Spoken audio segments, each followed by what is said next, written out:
The largest cannon. What if I told you that the largest weapon ever built wasn't nuclear, but a cannon so massive it required an entire railway system just to move it?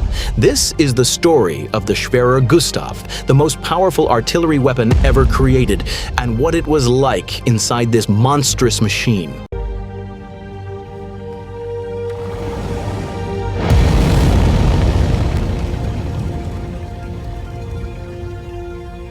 In the late 1930s, Nazi Germany faced a problem: how to break through heavily fortified defenses like France's Maginot Line. The solution? Build something unimaginable. A gun so large, it could fire shells weighing over 7 tons. Designed by Krupp engineers, the Schwerer Gustav was not just a weapon, it was an engineering marvel. Length, nearly 47 meters. Weight, over 1,300 tons. Caliber, a staggering 800 millimeters. This wasn't artillery. This was a moving fortress cannon.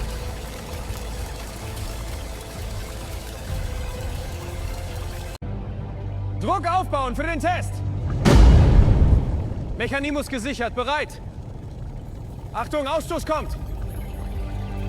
The Schwerer Gustav railway gun, the world's largest caliber gun. At 47 meters long and 1,300 tons, it was 2.1 times longer than a typical freight train. Its barrel was even longer than the facade of a 5-story factory building. The Gustav was so heavy, it couldn't move on roads. Instead, it ran on specially constructed railway tracks, requiring 2 parallel tracks just to support its weight. To deploy it, over 2,000 soldiers were needed. Weeks of preparation, custom-built rail lines, and once it arrived, it couldn't rotate like a normal gun. Instead, the entire railway track had to be curved to aim it.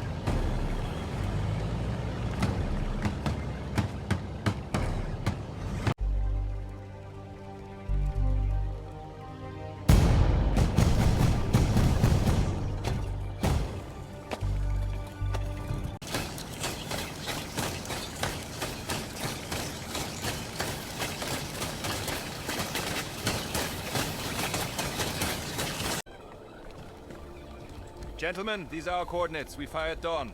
Jawohl, Herr Major.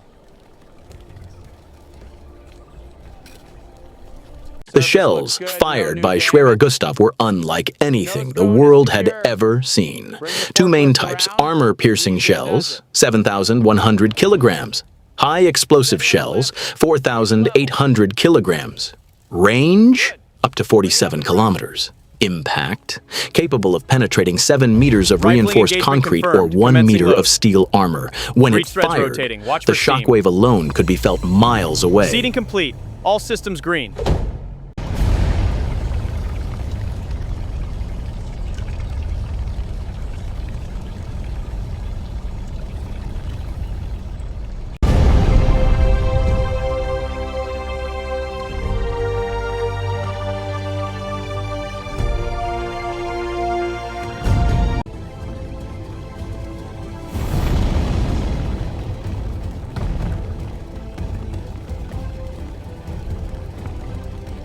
But what was it like inside this giant? The Schwerer Gustav wasn't just a gun, it was a complex system of machinery and crew operations. Inside, you'd find multiple levels of platforms, loading systems powered by cranes, ammunition crews working in coordinated precision. Each shell had to be lifted by crane, carefully inserted into the barrel, and locked into position. It took around 30 to 45 minutes just to fire a single shot. Crew members had specific roles: loaders, engineers, ballistics experts, communication officers. It was less like firing a gun and more like running a factory. Confirmed, all clear. Initiating power-up sequence, confirm status. Interior clear, no obstructions. Lever engaged, gears aligning. Light on the assembly, looks good. Confirmed, proceeding to next phase. Ready here.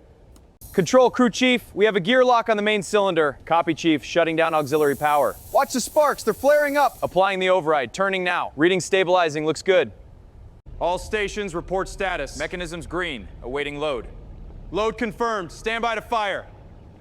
Fire! Systems check complete, ready to load. Copy, loading team, prepare the projectile. Projectile secured, aligning with breech now. Alignment confirmed. It's in, unlocking. Alignment 3, 2, 1! Firing! Despite its massive power, Schwerer Gustav saw limited combat use. Its most notable deployment was during the siege of Sevastopol in 1942. There, it fired dozens of rounds at Soviet fortifications, destroying underground bunkers, ammunition depots, coastal defenses. But even then, its impact was more psychological than strategic. Why? Because of the cost, time, and vulnerability involved in using it.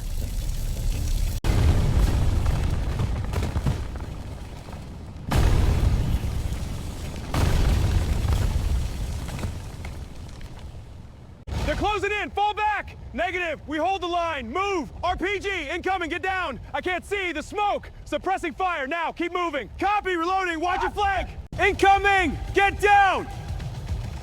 Move! Move! Move! Cover! Find cover!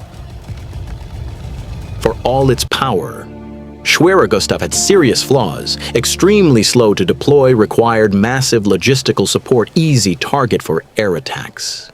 As warfare evolved, speed and flexibility became more important than sheer size. And Gustav, it became obsolete almost as soon as it was used. Fire on the enemy ship!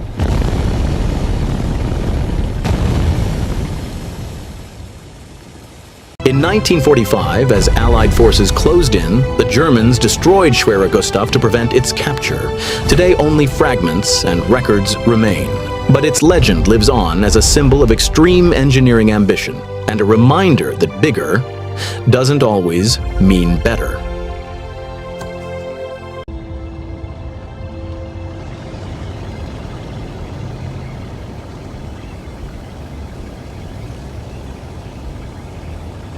Phase 2 limited deployments. Assets are critically low. Kerch approach delayed. Dnipro crossing delayed. Crimea approach delayed. Tactical constraints remain. Strategic reserves are withheld.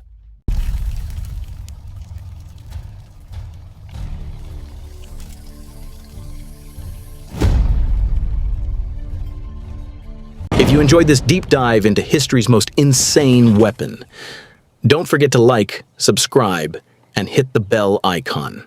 Because the next story might be even more unbelievable. It's hit! Fall back! Watch the debris! Keep moving! Push forward! Don't stop!